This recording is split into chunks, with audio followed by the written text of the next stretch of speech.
comme l'équivalent enfin, par écrit d'une vocation de portraitiste, quoi. Et alors, le portraitiste, vous savez, qui, comme dans le tableau de Velázquez ou dans d'autres, d'ailleurs, aimerait bien a toujours un peu envie de se montrer à l'arrière du tableau, dans un miroir, un truc comme ça. C'est comme si c'était des autoportraits avec des personnages, quoi, en faisant Enfin, encore que j'ai une fois écrit un livre qui était vraiment dont j'étais le protagoniste, qui s'appelait Un roman russe, qui était. Mais je pense pas recommencer. Enfin, non pas que, ou en tout cas pas avant, pas avant longtemps, quoi. Pour le moment, j'ai plus envie d'essayer de. Au fond, je vois bien comment je vis, comment je pense, comment je suis, par quoi je suis conditionné. Quand je dis je vois bien, je fais attention en disant ça, c'est pas vrai, évidemment, je suis pas du tout, personne est très lucide, on est tous complètement, je pense, très aveugles sur soi-même, c'est même très curieux souvent quand on regarde les autres, on voit quels sont leurs points aveugles, on voit qu'il y a des choses de même qui leur échappent totalement et ça nous paraît sauter aux yeux. Et pour soi, on ne le sait pas. J'ignore totalement ce qui est vraiment le truc le plus... et peut-être quelque chose d'absolument saillant et qui m'échappe. Mais en tout cas, peut-être par une espèce, je ne sais pas, d'indécision ou d'incertitude sur moi, c'est comme si j'étais très curieux de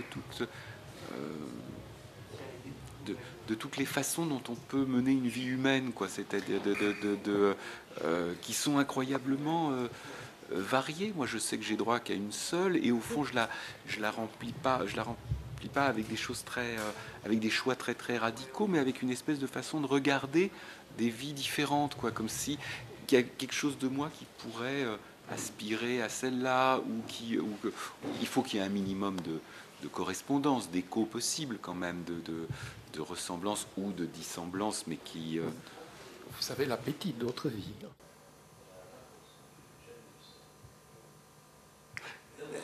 À vrai dire, la vérité, malgré tout, c'est que ce qui m'intéresse le plus, c'est ma vie à moi. Hein. Mais c'est comme si j'avais besoin de la définir en observant celle des autres, enfin, en imaginant que il y a tellement de façons de vivre si différentes, avec des, je ne sais pas, dans des conditions, avec des systèmes, mais même avec des systèmes de valeurs, des modes de pensée, des modes de fonctionnement, de ressenti, tellement différents. Et moi, je suis malgré tout assigné à la mienne, même si je suis assez poreux, assez influençable, assez... mais je sais pas, j'ai l'impression d'avoir besoin d'aller... de frotter ma vie à d'autres vies, quoi, d'une certaine façon, comme si peut-être ça me conférait à moi-même une identité dont je redoute qu'elle me fasse défaut, ou quelque chose comme ça. Peut-être, hein, je dis ça, je dis ça un peu devant vous sans y avoir pensé auparavant. D'une autre façon, ça fait des années qu'avec ma femme actuelle, on aimerait s'acheter une maison de campagne, un truc comme ça. C'est un rêve que j'ai, une grande envie. Mais on l'a toujours pas fait pour le moment, et je pense que je sais pourquoi. C'est parce que, au fond, où qu'on soit, on va visiter, on va voir des maisons de campagne. Donc déjà, c'est une bonne façon vous voyez, quand vous êtes dans une région, vous allez voir des maisons, vous voyez beaucoup plus d'un coin comme ça, vous allez vous suivez des petites routes, vous allez, ah oui, après le deuxième portail, hein. Et puis aussi, à chaque fois qu'on voit une maison, c'est comme si on imaginait tout ce que serait la vie qu'on mènerait si on avait cette maison. Et évidemment, à un moment, ça serait cette vie-là. Et alors, pour le moment, si on ne l'a pas fait, je pense que c'est parce qu'on n'est pas encore prêt, qu'on est encore dans une espèce de donjuanisme immobilier où toutes les maisons sont toutes désirables et du coup, on n'a pas envie de se fixer encore, ce qui est un peu une des définitions de l'adolescence. Vous savez, quand tous les choix sont possibles, que rien n'est... À partir d'un certain moment, on a fait des choix et puis, avec un peu de chance, on ne les regrette pas. Dans mon cas, non, il n'y a pas de choix majeur que je regrette.